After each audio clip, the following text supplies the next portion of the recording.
So you've got an informative speech topic and it's time to write your outline. So the first thing you need to do is start with your body, right? Then your introduction and then your conclusion.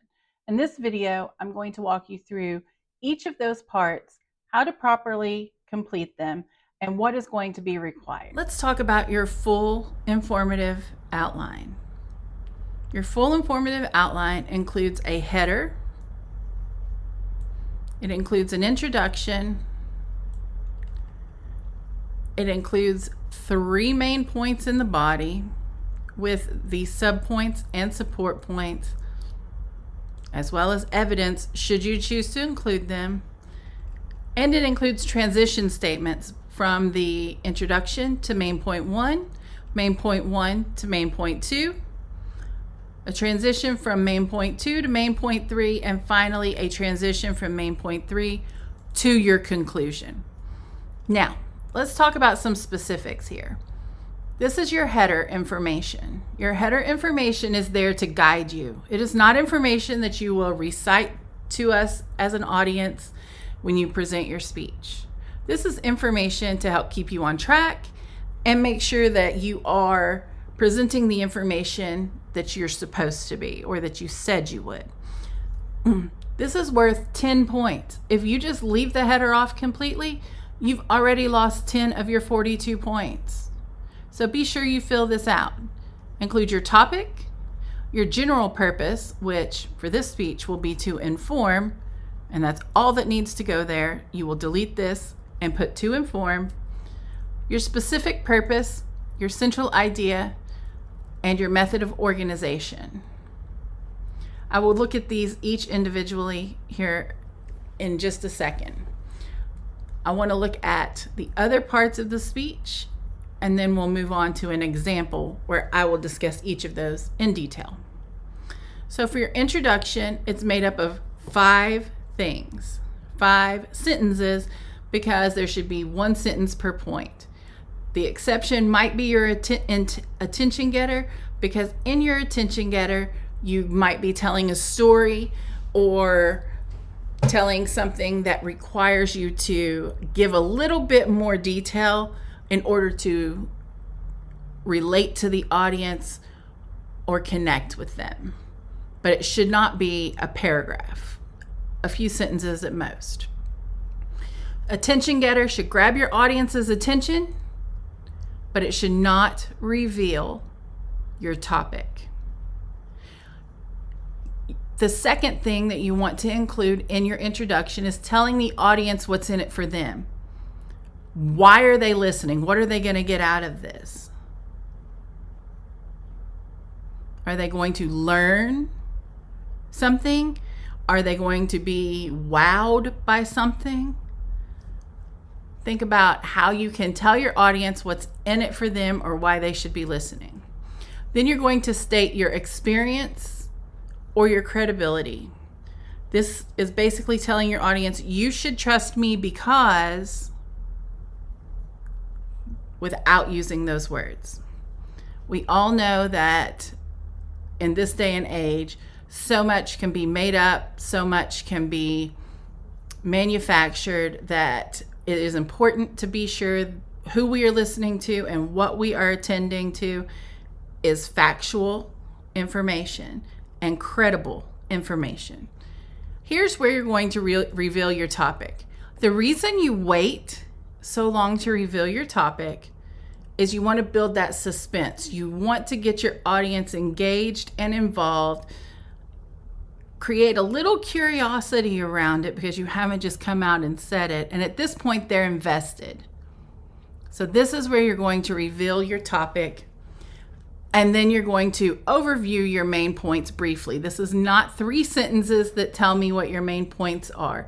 This is 1 sentence that tells me what the topics of each main point is. I covered this in the informative speaking video, so you should have a better idea of how to do that.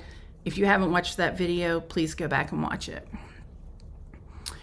Then you have your transition statement. This should be a full sentence, not just a word or a phrase. It says transition statement, not phrase or word.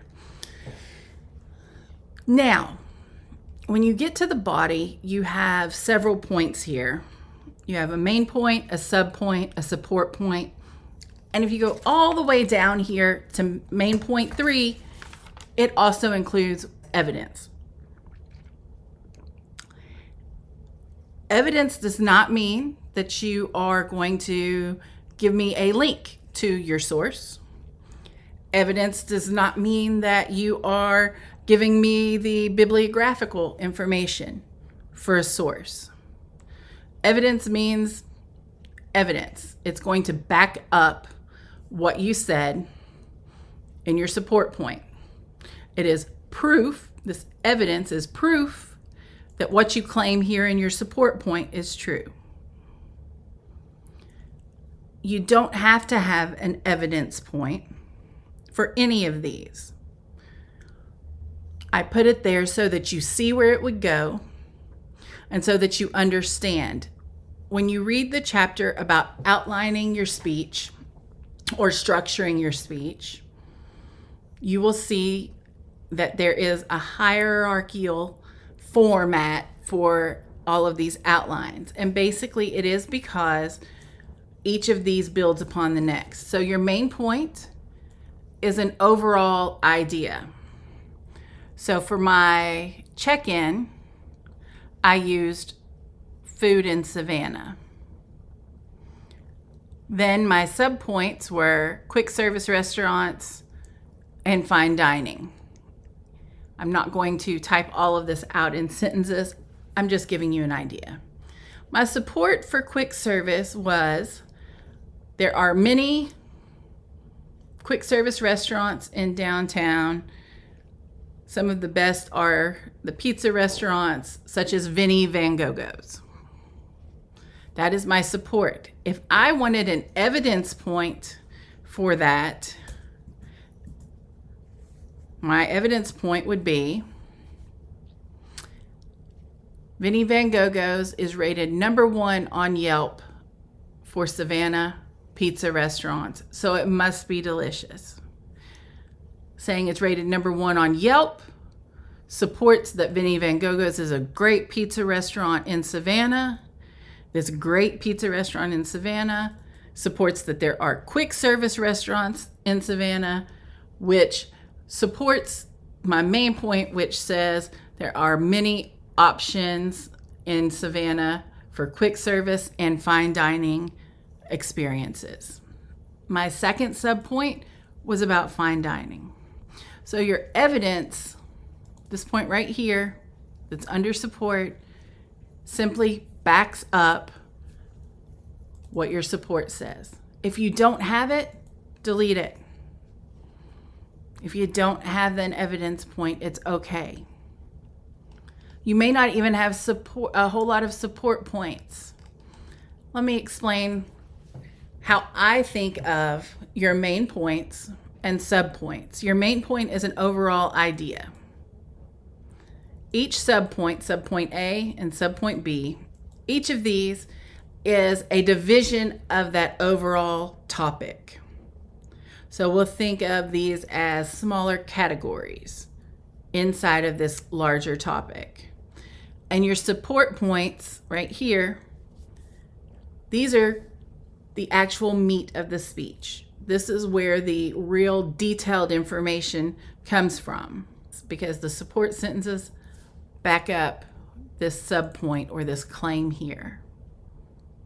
Let's take a look at an example so that you'll have a better understanding. So if we look at this example, you will see that it is about the history of hotel hauntings. So I've got my topic up here.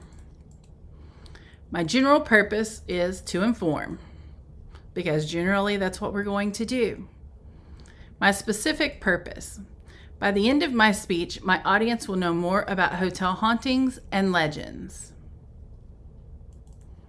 My central idea, again, I don't want to include specifics, so my central idea or thesis statement is there are many high-end hotels that have legends of being haunted and the stories of tragedies to back them up.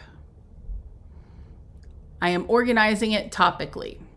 When it comes to your organization for an informative speech, as you saw previously or on the outline template that you're looking at, it could be topically, it could be chronologically, it could be spatially.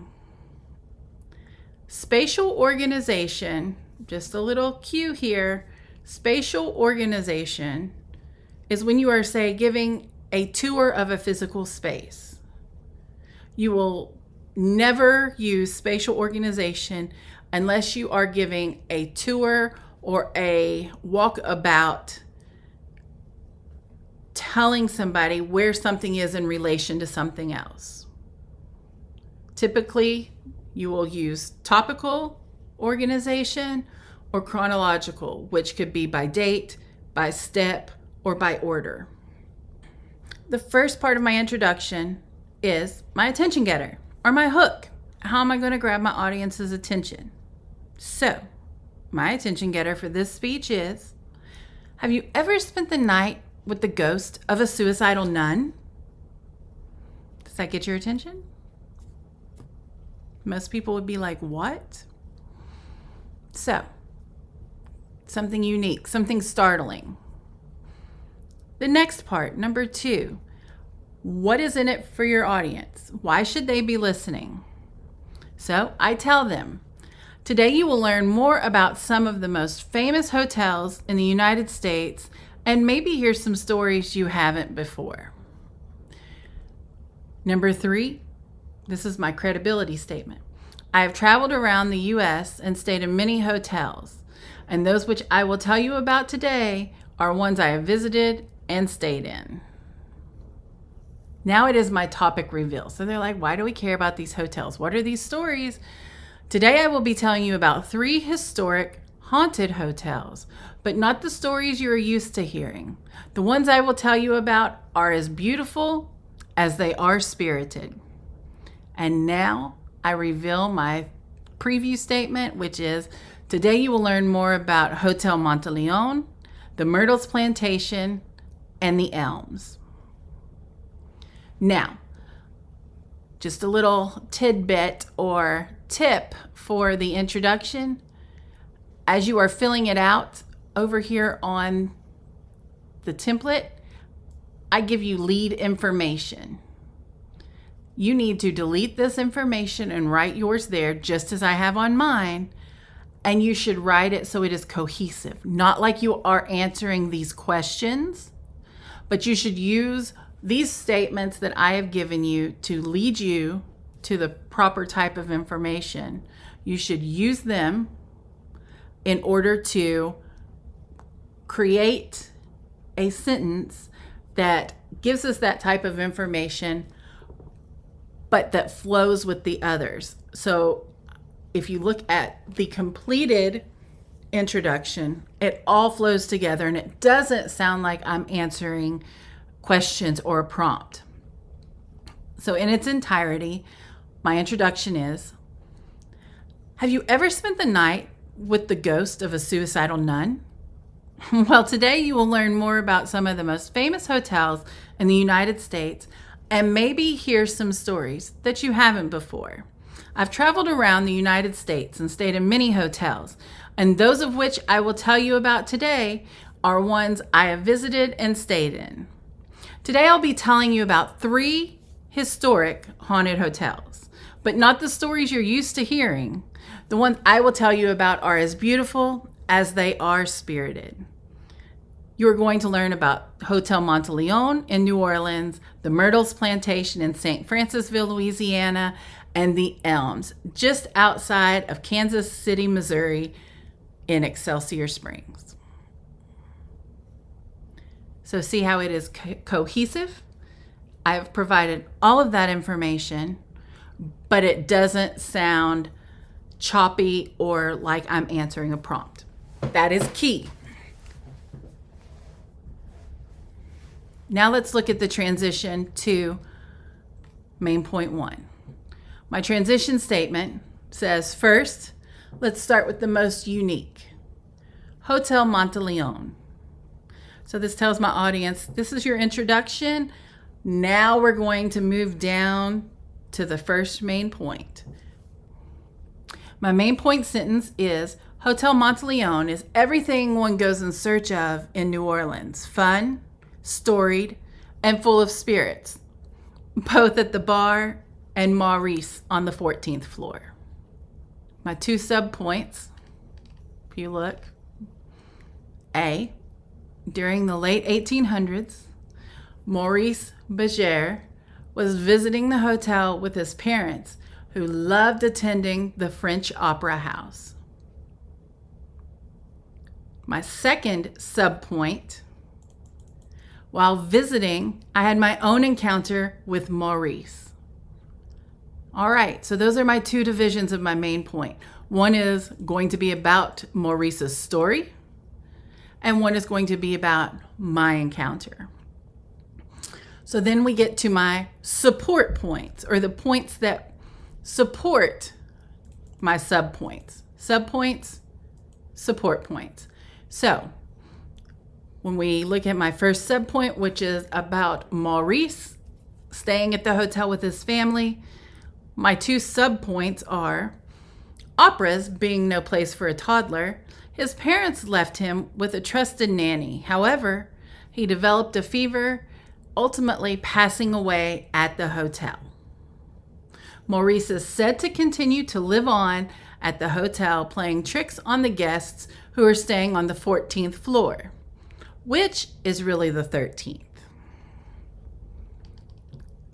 My second division of my main point, or my second subpoint, right here, talks about my experience. My support point is, after being gone for the day touring some of the sites, I returned to my room to find my pajamas were not where I left them, and housekeeping had not come by since we left. Now, this is evidence, and this is why I wanted to look at this example. The evidence backs up what I claim in my support point. So my support point says we were gone, my pajamas were missing, and housekeeping hadn't come by. So my first evidence point is, I searched the room with no success and opened my suitcase only to find them in my suitcase soaking wet. Just my pajamas were wet. So that is evidence that I had been gone. They were not where I left them, and after searching, I found them in my suitcase, which is not where I left them. My second evidentiary point for this support point is, the next morning, I was speaking with the hotel historian, Mr. Charlie, and he laughed when I told him of my experience and proceeded to tell me a similar story that happened to his daughter and ended it with, as you see, that's just Maurice. So that support point backs up that I came back and my pajamas were not where I had left them, where they were supposed to be, that it wasn't housekeeping, it was in fact Maurice. And that explains more about my encounter at the hotel with Maurice. So as you can see from this example, as your outline indents more, or as it goes in, it gets more specific. Let's look at it this way. This talks about Hotel Monteleone and Maurice. This subpoint talks about my encounter. This support point talks about the actual happenings of what it is. So pajamas missing, been gone all day. And then the evidence is even more specific. It's gone because Maurice took it and it was in my suitcase, which proves it wasn't where I left them. So as you work in, it's more specific. Then I have a transition statement from my main point 1 to my main point 2. Now I have told you about Hotel Monteleone in New Orleans. Let's visit one of the most talked about in the world, the Myrtles Plantation. Now, when you move to your points, if you need another sub point, add it. If you need another support point, add it. If you don't need one that's here, take it away. It's okay. This is your outline, and these points and subpoints, support and evidence are all here so that you understand where they should be in the outline as far as indentation. And this is also how I will refer to them in the feedback. So if I say your evidence point for main point 2, subpoint A, the evidence point should have been blah, blah, blah, or maybe it should have been a support, you'll know which point I'm talking about. If you don't need it, delete it. Make the template work for you and make it fit your speech. You do not have to make your speech fit this template as far as how many subpoints and support points and evidence points are required. That's completely up to you and the information you provide. Now, let's look at the conclusion. As you can see, there is a transition statement from the body to the conclusion, and it says, I have told you about 3 amazing hotels that just happened to be haunted with spirits who suffered a tragedy on site. Let's review. That lets your audience know that you have concluded the body and you're moving on. In the conclusion, you want to review your main points. Today I have told you about Hotel Monteleone and Maurice, Chloe at the Myrtles, and all of the mob members who once frequented the Elms. As you can see, there are many hotels around the United States that have a very intriguing history and one that might just be full of spirits. So the next time, I'm moving down to my concluding statement, my concluding thought. So the next time you're looking for a place to stay and you hear a noise go bump in the night, maybe you should see if Maurice is visiting you as well. Leaves my audience with something to think about. Don't forget, you were excited.